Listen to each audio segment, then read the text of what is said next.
बच्चों, हमारे ज्योग्राफी के 4 चैप्टर्स कंप्लीट हो चुके हैं। आज हम बेटा अपना नया चैप्टर स्टार्ट कर रहे हैं। तो ज्योग्राफी का हमारा आज का 5th चैप्टर है, 5वां अध्याय आज हम शुरू कर रहे हैं। तो जो 5th चैप्टर है बेटा, उसके अंदर देखिए आज हम क्या पढ़ने वाले हैं। हमारा जो चैप्टर है आज का है भू संसाधन तथा कृषि। बहुत ही इजी चैप्टर है बेटा, बहुत ही इंटरेस्टिंग, बहुत ही इम्पोर्टेंट भी है साथ में। ये वाला जो चैप्टर है बेटा, आप लोगों ने 10th क्लास में भी पढ़ा है, अगर आपको ध्यान हो 9th में भी इसका कुछ पार्ट था। तो इसके अंदर क्या बताया गया है, इसमें पूरे कंप्लीट चैप्टर के अंदर आपको ये बताया गया है कि भारत के अंदर कितना भूमि का जो संसाधन है वो कितने एरिया के ऊपर फसल बोई जाती है, कृषि की जाती है, कौन कौन से प्रकार की फसलें हमारे भारत के अंदर बोई जाती हैं। ये सारी चीज़ें आप क्या 10th क्लास से पढ़ते आ रहे हैं। और आई होप बेटा आप इस वीडियो को एक बार मेरी वीडियो को देखोगे और उसके बाद आप सिंपल बुक रीडिंग करोगे तो आपको सारे पॉइंट्स क्लियर हो जाएंगे। आपको किसी भी प्रकार का कोई भी डाउट नहीं रहेगा। बस आपको वीडियो को बेटा अच्छे से और ध्यान से पूरी देखना है, इसको स्किप नहीं करना है, ताकि आपको सारे पॉइंट्स क्लियर हो सके। ओके, तो देखिए बेटा इसके अंदर क्या बताया गया। इस चैप्टर के अंदर जो हमारा भारत है, भारत क्या पूरी जो अर्थ है, पूरी पृथ्वी है, इसके ऊपर क्या है बेटा, मैदानी क्षेत्र भी है, पहाड़ी क्षेत्र भी है, और इसके ऊपर क्या है, कुछ क्षेत्र के ऊपर क्या है, नदियां हैं, कुछ क्षेत्र के ऊपर वृक्ष बनाए गए हैं, कुछ क्षेत्र के ऊपर सड़कें और इमारतें बनी हुई हैं। तो इस प्रकार से अलग अलग एरियाज़ के ऊपर अलग अलग प्रकार के कार्य किए जा रहे हैं। तो जो ये भूमि है, वो भूमि क्या है, अलग अलग प्रकार के कार्यों के लिए हमारे लिए उपयोगी होती है। तो जैसे जो मानव है वो जितने भी प्रकार के कार्य करता है वो क्या है, भूमि के ऊपर ही करता है। भू संसाधन ये बहुत ही इम्पोर्टेंट होता है। सभी प्रकार के जो कार्य होते हैं भूमि के ऊपर ही किए जाते हैं।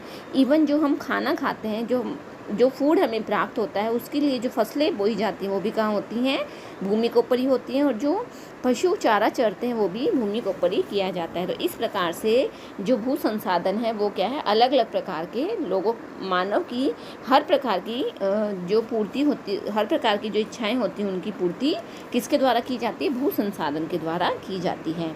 आगे आता है बेटा भू उपयोग वर्गीकरण। तो भू उपयोग वर्गीकरण में देखिए क्या बताया गया है। इसके अंदर जो भू राजस्व विभाग है वो क्या है, भू उपयोग से संबंधित सारे अभिलेख रखता है। यानी कि हर प्रकार का जो लेखा जोखा होता है, जो डाटा होता है, रिपोर्ट होती है, वो सारी किसके पास रहती है, भू राजस्व विभाग के पास रहती है। ये बहुत इंपॉर्टेंट है। यहाँ से क्वेश्चन भी बनता है आपका कि जो भू उपयोग संबंधी अभिलेख है वो किसके पास रहता है, तो किसके पास रहता है, भू राजस्व विभाग के पास रहता है।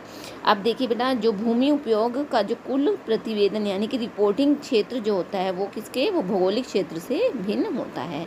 भारत की जो प्रशासकीय इकाइयों के भौगोलिक क्षेत्र की सही जानकारी देने का जो दायित्व है वो किसके ऊपर है, सर्वेक्षण विभाग के ऊपर है। तो क्या आप लोगों ने जो सर्वेक्षण विभाग द्वारा मानचित्र बनाए जाते हैं, क्या आप लोगों ने उनको यूज़ में लाए हो, क्या आपने उनको देखा है। और भू राजस्व और सर्वेक्षण विभाग, इन दोनों में मेन जो अंतर होता है वो यही होता है कि जो भू राजस्व जो द्वारा प्रस्तुत जो क्षेत्रफल होता है वो पत्रों के अनुसार रिपोर्टिंग क्षेत्र पर आधारित होता है, जो कम या अधिक भी हो सकता है। लेकिन जो भारतीय सर्वेक्षण आधार पर होता है वो क्या होता है, वो जो डाटा होता है बिल्कुल स्थायी होता है, उसको कम ज़्यादा नहीं किया जा सकता। इन दोनों में यही मेन डिफरेंस होता है। तो देखिए अब जो मैंने आपको बताया बेटा, एक कक्षा जो 10 थी 10th क्लास के अंदर आप ये सारी चीज़ें पढ़ चुके हैं एसएस की बुक के अंदर। उस समय 10th में क्या था बेटा, आपकी एसएसटी एक ही थी, अब ये सारे सब्जेक्ट्स अलग अलग हो गए हैं। तो अब मैं आपको इनसे रिलेटेड जो पॉइंट्स आपकी बुक में आ रहे हैं वो मैं आपको बता रही हूँ। तो देखिए सबसे पहले आता है बेटा वनों के अधीन क्षेत्र, जिसे इंग्लिश में फॉरेस्ट कहा जाता है। तो वनों के अधीन जो क्षेत्र होते हैं वो देखिए कौन कौन से होते हैं। तो वनों के अधीन क्षेत्रों में देखिए सबसे फर्स्ट आता है वनों के अधीन क्षेत्र या फॉरेस्ट। तो जो वनों के अधीन क्षेत्र है वो क्या होता है, सरकार द्वारा देखिए है आवश्यक है कि जानना आवश्यक है कि वर्गीकृत वन क्षेत्र और वनों के अंतर्गत वास्तविक क्षेत्र दोनों अलग अलग होते हैं। सरकार द्वारा वर्गीकृत वन क्षेत्र का सीमांकन इस प्रकार किया जाता है जहां वन विकसित हो सकते हैं, मतलब जहां पर वन बनाए जा सकते हैं। और भू राजस्व अभिलेखों में इस परिभाषा को अपनाया भी गया है कि ऐसे क्षेत्र जहां पर जंगल, जो फॉरेस्ट होते हैं, जो जंगल होते हैं या वन होते हैं वो बनाए जा सकते हैं, वो क्या कहलाते हैं बेटा, फॉरेस्ट वाला एरिया कहलाता है। तो वो क्या कहलाएगा, वनों के अधीन क्षेत्र कहलाते हैं। सेकंड आता है बेटा नेक्स्ट पॉइंट है बंजर और व्यर्थ भूमि, जिसे बैरन एंड वेस्टलैंड भी कहा जाता है। तो ऐसी भूमि जो किसी भी मतलब संसाधन के उपयोग से कृषि योग्य नहीं बनाई जा सकती, जो बिल्कुल ही बंजर है, वहाँ पे कितनी ही मेहनत कर लो वहाँ पर क्या फसलों को नहीं बोया जा सकता। जैसे जो इसमें कौन कौन से एरिया आ जाते हैं, जैसे पहाड़ी भूमि, जो बंजर पहाड़ी क्षेत्र है, पहाड़ों के ऊपर क्या है फसलें नहीं, कृषि नहीं हो सकती है। मरुस्थल एरिया है, खड्ड, जो बड़े बड़े खड्डे होते हैं, खड्ड वाले जो गहरी खुदाई जहाँ पर होती है, उन एरियो के ऊपर क्या है वो कैसी होती हैं, वो कृषि अयोग्य व्यर्थ भूमि घोषित कर दी जाती है, और वो क्या है बैरन या वेस्टलैंड कहलाता है। ओके, आगे देखिए बेटा, नेक्स्ट पॉइंट आता है बेटा कृषि कार्यों में संलग्न क्षेत्र, कृषि कार्यों में उपयुक्त भूमि क्षेत्र। तो इसमें इसे land put to non agricultural, गैर कृषि कार्यों, सॉरी कृषि नहीं, गैर कृषि कार्यों में। तो इस क्षेत्र के अंदर देखिए क्या होते हैं गैर कृषि कार्य, यानी कि जहाँ पर कृषि नहीं हो सकती है। जैसे बस्तियाँ, जहाँ पे बस्तियाँ बसी हुई हैं, घर बने हुए हैं, ग्राम, चाहे वो गाँव में चाहे शहर में हैं, जहाँ पे सड़कें और नहरें बनी हुई हैं, उद्योग यानी कि दुकानें बनी हुई हैं, तो वो सारे किस में आते हैं, भूमि का उपयोग तो हो रहा है, लेकिन उस भूमि का उपयोग क्या है गैर कृषि कार्यों में, यानी कि उन क्षेत्र के ऊपर कृषि नहीं की जा रही है। भूमि वो यूज़ में तो आ रही है, लेकिन वो किसमें आ रही है, नॉन एग्रीकल्चरल यूज़ के अंदर आती है। ओके, फोर्थ आता है बेटा स्थायी चरागाह क्षेत्र या परमानेंट पैस्चर्स। इसमें देखिए क्या आता है, इस भूमि का एक छोटा भाग निजी स्वामित्व में होता है और ग्राम पंचायत के स्वामित्व वाली भूमि को साझा संपत्ति संसाधन कहा जाता है। स्थायी चरागाह क्षेत्र, तो इसके अंदर क्या होता है बेटा, ये एरिया ऐसा होता है जहाँ पर पशुओं को चराया जाता है। वो क्या है, वो जगह फिक्स कर दी जाती है, वहाँ पर केवल पशुओं को ही चराया जाता है। और इस भूमि का जो छोटा सा भाग होता है वो निजी स्वामित्व में भी आता है। यानी निजी स्वामित्व से मतलब क्या है, यहाँ पर जो गांव के अंदर जो बड़े बड़े जमींदार होते हैं वो क्या है कुछ एरिया को अपना बना लेते हैं, और उसके ऊपर क्या है अपने पशुओं को चरागाह उनको ऊपर कराया जाता है। तो वो क्या है स्थायी चरागाह क्षेत्र कहलाता है। नेक्स्ट आता है विविध तरु फसलों और उपवनों के अंतर्गत आने वाला क्षेत्र, यानी कि देखो इसके नाम से ही पता लग रहा है तरु या फसल, मतलब ऐसे क्षेत्र जो बोए गए निवल क्षेत्र में शामिल नहीं है। इस वर्ग में कौन सी भूमि आती है, जिसपे उद्यान यानी कि बगीचे या फलदार वृक्ष लगाए गए हैं। ये इस प्रकार की जो भूमि होती है वो मोस्टली कैसी होती है, व्यक्तियों के निजी स्वामित्व में होती है। यानी कि क्या है, जो जिसने अपने बहुत बड़े बड़े बगीचे बना रखे हैं, फलों के बगीचे बना रखे हैं, तो वो वाली जो भूमि होती है किसके अंतर्गत आती है, वो विविध तरु फसल या उपवन के क्षेत्र के अंतर्गत आती है। नेक्स्ट आता है बेटा, नेक्स्ट पॉइंट देखिए कृषि योग्य व्यर्थ भूमि। अब ध्यान से सुनना है इसको, कल्चरेबल वेस्टलैंड, कृषि योग्य व्यर्थ भूमि वह भूमि जो पिछले 5 वर्ष या इससे अधिक समय तक परती या कृषि रहित है। यानी कि पिछले 5 साल से या इससे अधिक समय से एक ऐसा भूमि का टुकड़ा जिसके ऊपर कृषि नहीं की गई है, वो उस पर कृषि की जा सकती है लेकिन उसको व्यर्थ छोड़ दिया गया है, खाली छोड़ दिया गया है, तो वो किस में आती है, कृषि योग्य व्यर्थ भूमि में आती है। नेक्स्ट है वर्तमान परती भूमि, करंट फैलो परती भूमि में देखिए ऐसी भूमि जो कृषि वर्ष या उससे कम समय तक कृषि रहित रहती है। कृषि रहित मतलब जिस पर कृषि नहीं की जाती है।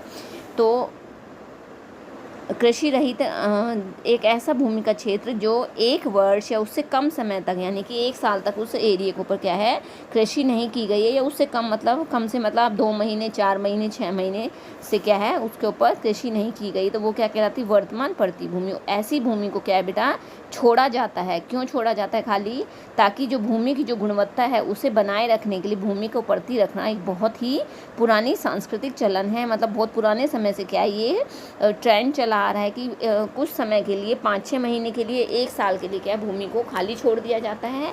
तो इससे क्या होता है कि नेचुरल रूप से जो भूमि की का जो क्षीण उर्वरक होता है या उसकी जो पौष्टिकता होती है वो नेचुरल प्राकृतिक रूप से अपने आप ही वापस आ जाती है। तो उसको क्या है ख़राब वेस्टलैंड में नहीं कह सकते हैं, वो होती है वर्तमान परती भूमि जिसे अभी कुछ समय के लिए खाली छोड़ा गया है। नेक्स्ट आता है बेटा पुरातन परती भूमि। पुरातन परती भूमि यानी बहुत पुराने समय से जिस पे कृषि नहीं की गई है। यहाँ ये भी देखें, इन दोनों में ध्यान से समझना बेटा इनको। एक तो है कृषि योग्य व्यर्थ भूमि, एक है पुरातन परती भूमि। यह भी कृषि योग्य भूमि है जो 1 वर्ष से अधिक लेकिन 5 वर्ष से कम समय तक कृषि रही। ध्यान से सुनो बेटा, इसमें क्या होता है 1 साल से तो अधिक लेकिन 5 साल से कम, यानी कि 1 से 5 साल के तक के बीच का जो समय होता है उस समय तक इसको क्या है कृषि रहित रखा जाता है। अगर कोई भूभाग 5 वर्ष से अधिक तक कृषि रहित रहता है तो 5 वर्ष से अधिक वाला किस में चला जाएगा, वो किस में चला जाएगा, कृषि योग्य व्यर्थ भूमि के अंदर चला जाता है। Is that clear? I hope बेटा आपको समझ में आ गया होगा। नेक्स्ट है बेटा निवल बोया क्षेत्र। निवल बोया क्षेत्र में जिसे net sown area net area sown भी कहा जाता है। ऐसा एरिया जिसके ऊपर वर्तमान में फसल बोई जा रही है, काटी जा रही है, वो क्या कहलाता है, निवल बोया गया क्षेत्र कहलाता है। वर्तमान में जिस एरिया को यूज़ किया जा रहा है वो निवल बोया गया क्षेत्र कहलाता है। तो ये बेटा सारे पॉइंट्स थे जो आपकी इसके अंदर बताए गए हैं कि कितने हमारे भारत मतलब भारत के अंदर जो भूमि है वो उसको अलग अलग नाम से जाना गया कि कौन से एरिया को किस नाम से जाना जाता है। ओके बेटा, अब देखिए आगे क्या आता है। नेक्स्ट हेडिंग आती है बेटा भारत में, नेक्स्ट हेडिंग आती है हमारी भारत में भू उपयोग परिवर्तन। तो भू उपयोग परिवर्तन में देखिए किसी भी क्षेत्र में जो भूमि का जो उपयोग है ज़्यादातर वहाँ की आर्थिक क्रियाओं की प्रवृत्ति पर ही निर्भर करता है। हालांकि समय के साथ क्या होता है बेटा आर्थिक क्रियाओं में बदलाव आता रहता है, लेकिन जो भूमि अन्य बहु संसाधनों की भांति क्षेत्रफल की दृष्टि से क्या होती है, स्थायी होती है। तो जो भूमि को प्रभावित करने वाले अर्थव्यवस्था के जो 3 परिवर्तन है हमें उनको समझना है। तो सबसे फर्स्ट आता है बेटा अर्थव्यवस्था का आकार। सबसे फर्स्ट में क्या आता है, अर्थव्यवस्था का आकार। तो इसमें देखिए जो अर्थ जिससे उत्पादित वस्तुओं तथा सेवाओं के मूल्य के संदर्भ में समझा जाता है, समय के साथ बढ़ता है। जो बढ़ती जनसंख्या, बदलते आय स्तर, उपलब्ध प्रौद्योगिकी और इसी से मिलते जुलते कारक पर निर्भर करती है। यानी कि जैसे जैसे देखिए बेटा देश की जनसंख्या बढ़ेगी तो क्या होगा, जो आय के स्तर हैं वो भी परिवर्तित होंगे और यानी कि उस एरिया के ऊपर क्या है अर्थव्यवस्था का आकार भी क्या है परिवर्तित होगा। लोगों की डिमांड ज़्यादा बढ़ेगी तो इससे क्या है उसके अंदर जो भूमि के अंदर जो कृषि करने की जो क्षमता है उसको भी बढ़ाया जाएगा। तो वो क्या कहलाता है, अर्थव्यवस्था का आकार कहलाता है। सेकंड पॉइंट आता है बेटा समय के साथ अर्थव्यवस्था की संरचना में भी बदलाव होता है। यानी कि इसमें क्या बताया गया, जैसे द्वितीय और तृतीय जो सेक्टर हैं वो क्या प्राथमिक सेक्टर की अपेक्षा तेज़ी से वृद्धि करते हैं। 3 प्रकार की मैंने आपकी क्रियाएं बताई थी, प्राथमिक क्रियाएं, द्वितीय क्रियाएं और तृतीय क्रियाएं। तो जो द्वितीय और तृतीय क्रियाएं होती हैं वो क्या है प्राथमिक क्रियाओं की अपेक्षा अधिक तेज़ी से वृद्धि करती हैं और इस प्रकार के जो परिवर्तन होते हैं भारत जैसे विकासशील देश में होना एक सामान्य बात है।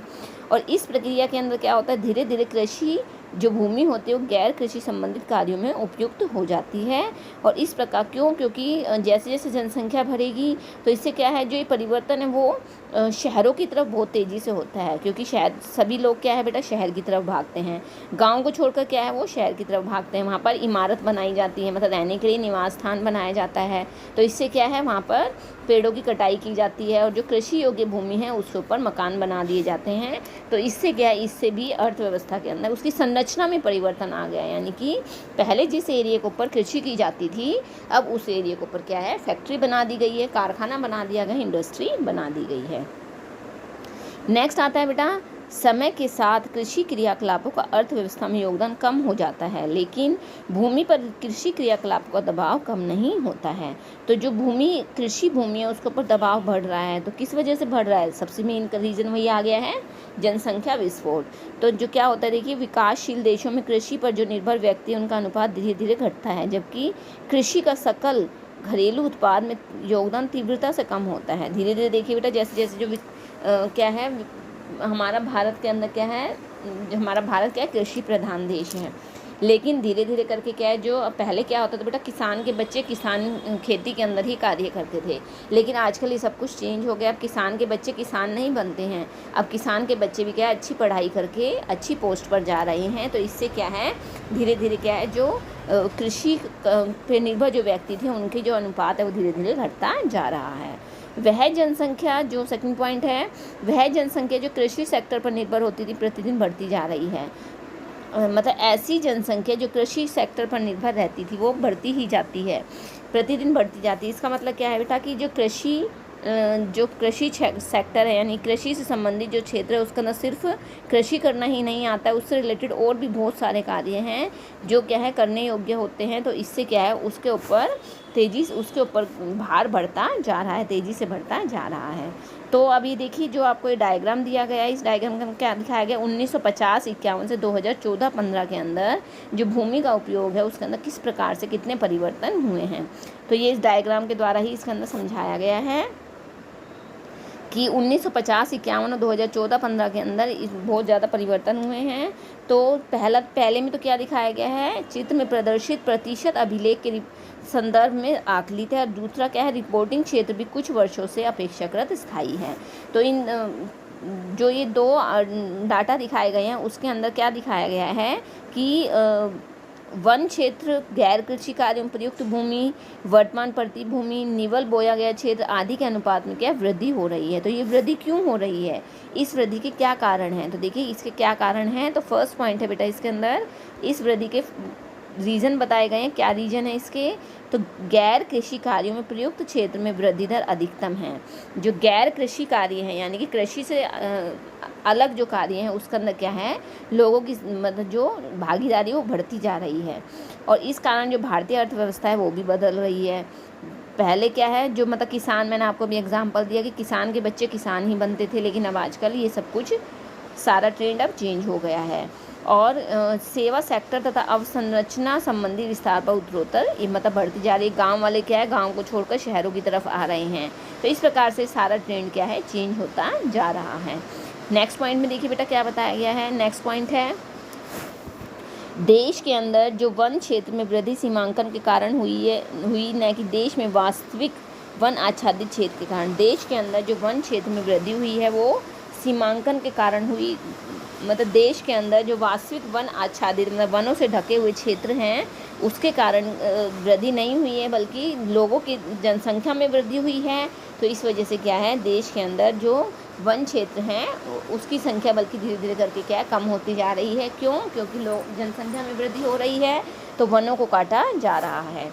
और नेक्स्ट पॉइंट में क्या बताया गया है, वर्तमान प्रति भूमि में वृद्धि को दो कारण से समझा गया है। वर्तमान प्रति क्षेत्र में समय के अनुसार उतार चढ़ाव हो रहा है, जो वर्ष की अनियमितता और फसल मतलब वर्षा क्या है, जो बारिश है बेटा आपको सभी को पता है, जो बारिश है वो पहले वाली बारिश नहीं रही है, सब कुछ चेंज हो गया है, मानसून बिल्कुल बदल गया है, समय के ऊपर बारिश नहीं आती है। इस वजह से क्या है, जो किसान वर्ग है, पहले तो क्या था बेटा, जो ये रबी की फसल, खरीफ की फसल ये मानसून के अकॉर्डिंग ही चलती थी, लेकिन अब ये सब कुछ परिवर्तित हो गया, सब कुछ चेंज हो गया है ग्लोबल वार्मिंग की वजह से। और इसके अलावा कृषि हेतु जो कृषि योग्य व्यर्थ भूमि के उपयोग के कारण जो निवल बोया गया क्षेत्र है उसमें भी वृद्धि हो रही है। तो इस प्रकार से ये 4 पॉइंट्स बताए गए हैं जिसके द्वारा जो कृषि क्षेत्र है उसके अंदर परिवर्तन आ रहा है। तो ये जो परिवर्तन आ रहा है वो किस वजह से आ रहा है, देखिए समय के साथ जैसे जैसे कृषि और गैर कृषि कार्यों में भूमि पर बढ़ावा बढ़ा है, वैसे वैसे क्या है, व्यर्थ और कृषि योग्य व्यर्थ भूमि भी इसमें भी इसके अनुसार कमी आई है। यानी कि जो क्षेत्र पहले व्यर्थ पड़ा था उसके ऊपर क्या है, उद्योग स्थापित कर दिए गए हैं, तो मतलब उसका यूज़ हो रहा है चाहे वो किसी भी रूप में हो। और चरागाह भूमि में कमी का कारण कृषि भूमि पर बढ़ता दबाव है। साझी चरागाहों पर गैर कानूनी तरीके से कृषि विस्तार ही इसकी न्यूनता का मुख्य कारण बताया गया है। ओके बेटा, आगे अब देखिए नेक्स्ट हेडिंग आती है बेटा साझा संपत्ति संसाधन। साझा संपत्ति संसाधन के अंदर देखिए बेटा क्या बताया गया है, साझा संपत्ति संसाधन। तो इसमें देखिए जो भूमि के स्वामित्व के आधार पर इसे 2 वर्ग में बांटा गया है, इसे 2 वर्ग में बांटा गया। पहला है निजी भू संपत्ति और दूसरा होता है साझा भू संपत्ति। तो पहले वर्ग में तो क्या होता है, भूमि पर व्यक्तियों का निजी स्वामित्व होता है, ये तो इसके नाम से ही पता लग रहा है, और कुछ व्यक्तियों का सम्मिलित निजी स्वामित्व होता है। दूसरे वर्ग में क्या होता है, भूमियाँ सामुदायिक उपयोग हेतु राज्यों के स्वामित्व में होती है। यानी कि इसके ऊपर कोई एक राजा नहीं होता, एक स्वामी नहीं होता, इसके ऊपर क्या है, साझा स्वामित्व, इसके भी नाम से पता लग रहा है, इसके ऊपर कई लोग मिलकर इसके ऊपर कार्य करते हैं। तो जो सादा संपत्ति संसाधन पशुओं के लिए इसमें चारा, घरेलू उत्पाद हेतु ईंधन, लकड़ी और वन उत्पाद जैसे फल, रेशे और दवाइयाँ, ये सारी चीज़ भी क्या है इसमें उपलब्ध कराई जाती हैं। किसमें, साझा, जो किसके अंदर बेटा, जो साझा संपत्ति संसाधन है उसके अंदर। और जो ग्रामीण क्षेत्र है वहाँ पर क्या है, जो छोटे किसान होते हैं, भूमिहीन, मतलब जिनके पास अपनी खुद की भूमि नहीं होती, जो दूसरे के खेतों के ऊपर कृषि मजदूरी करते हैं, वो आर्थिक रूप से कमज़ोर वर्ग के व्यक्तियों के जीवन यापन या इन भूमियों का विशेष महत्व है, क्योंकि इनके अंदर क्या होता है, ज़्यादातर भूमिहीन होने के कारण पशु पालते हैं। उनके पास अपनी खुद की भूमि तो होती नहीं है, तो इससे क्या है, वो पशु पालन के अंदर ज़्यादा निर्भर रहते हैं। और इसमें क्या है, महिलाओं की भी अहम भूमिका रहती है। और जो साझा संपत्ति संसाधन है उसके अंदर क्या है, सामुदायिक प्राकृतिक संसाधन भी इसे कहा जा सकता है, जहाँ सभी सदस्यों को उसके उपयोग का अधिकार होता है। मतलब इस पर किसी एक का अधिकार नहीं होता है, कोई एक मालिक नहीं होता है। इसके अंदर बहुत सारे लोग आपस में मिलकर कार्य करते हैं और सभी का इसके ऊपर इकट्ठा अधिकार होता है। और इसके अंदर सामुदायिक वन बनाए जाते हैं, चरागाह, ग्रामीण जलीय क्षेत्र, मतलब जो भी कार्य होते हैं वो क्या है, इकट्ठे, मतलब पूरे बहुत सारे लोगों के लिए इसके अंदर इकट्ठा साझा बनाया जाता है। नेक्स्ट आता है बेटा भारत में भू उपयोग। नेक्स्ट हेडिंग आती है हमारी भारत में भू उपयोग। तो इसके अंदर देखिए, भू संसाधनों का महत्व उन लोगों के लिए अधिक है जिनकी आजीविका कृषि पर निर्भर होती है, यानी कि जो किसान होते हैं पूरी तरह से जो कृषि पर ही निर्भर करते हैं, वो उनके लिए भू संसाधन का महत्व बहुत ही ज़्यादा इम्पोर्टेंट होता है। तो इसमें देखिए फर्स्ट पॉइंट क्या बताया गया है, द्वितीय व तृतीय। फर्स्ट पॉइंट में बेटा द्वितीय व तृतीय क्रियाओं की अपेक्षा कृषि पूर्णतः भूमि पर आधारित होती है। कृषि उत्पादन में भूमि का योगदान अन्य सेक्टर की क्षेत्र योगदान से अधिक होता है। मतलब जितने भी कार्य हैं उन सभी से सबसे ज़्यादा आज भी क्या हमारे भारत के अंदर कृषि की जाती है। भूमि की गुणवत्ता कृषि उत्पादकता को प्रभावित करती है, जो अन्य कार्यों में नहीं होती है। और ग्रामीण क्षेत्रों में यानी कि गांव के अंदर भू स्वामित्व का आर्थिक मूल्य के अतिरिक्त सामाजिक मूल्य भी होता है। और प्राकृतिक आपदाओं या निजी विपत्ति में एक सुरक्षा की भांति समाज में प्रतिष्ठा इसकी बढ़ती है। यानी कि जो किसान होता है वो दिन रात मेहनत करके उसके खेतों के अंदर क्या है, फसल पैदा करता है, और उसे ही हर प्रकार का मतलब मौसम, कब मौसम परिवर्तित हो रहा है हमारे लिए तो क्या है बेटा, कुछ भी नहीं है, कभी भी आंधी आ जाए, कभी भी बारिश आ जाए, कभी भी बर्फ़ गिरने लग जाए, लेकिन इन सब चीज़ों का एहसास किसको होता है, किसान को ही होता है। तो इस प्रकार से इसके अंदर यही बताया गया है कि भारत में जो निवल बोया गया क्षेत्र है उसमें बढ़ोतरी की संभावनाएं बहुत सीमित हैं, क्योंकि क्या है, तेज़ी से उद्योग बढ़ते जा रहे हैं, तो भूमि के लिए, जो कृषि के लिए जो भूमि है वो धीरे धीरे क्या है, वो कम होती जा रही है। तो भारत के अंदर जो प्रौद्योगिकी है उसको दो भागों में बांटा गया है। तो पहली क्या है, वह जो प्रति इकाई भूमि में फसल विशेष की उत्पादकताएं बढ़ाता है, और दूसरी क्या है, ऐसी प्रौद्योगिकी जो कृषि वर्ष में गहन भू उपयोग से सभी फसलों का उत्पादन बढ़ाता है। पहले में क्या बताया गया, एक फसल विशेष, मतलब कोई एक फसल उसके अंदर बोई जाती है, और दूसरे के अंदर क्या है बेटा, ऐसा क्षेत्र जिसके अंदर क्या है, सभी फसलों का उत्पादन बढ़ाया जाता है। तो ग्रामीण क्षेत्रों में बेरोजगारी जैसी आर्थिक समस्या को कम करने के लिए आवश्यक है। तो इसकी जो गणना की जाती है, देखिए किस प्रकार से, इसके लिए एक फॉर्मूला होता है, कृषि गहनता जिसे कहा जाता है, यानी कि सकल बोया गया क्षेत्र अपॉन में निवल बोया गया क्षेत्र, इसको 100 से मल्टीप्लाई कर दिया जाता है। इस प्रकार से ये इसका रेशो तैयार किया जाता है, रेशो निकाला जाता है।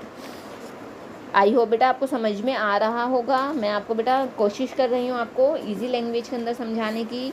फिर भी बेटा अगर आपको कोई डाउट रहता है तो आप मुझसे पूछोगे ज़रूर, आप कमेंट बॉक्स में लिख कर ज़रूर दोगे, ताकि मैं आपके डाउट्स को दूर कर सकूँ, आपके डाउट्स को क्लियर कर सकूँ।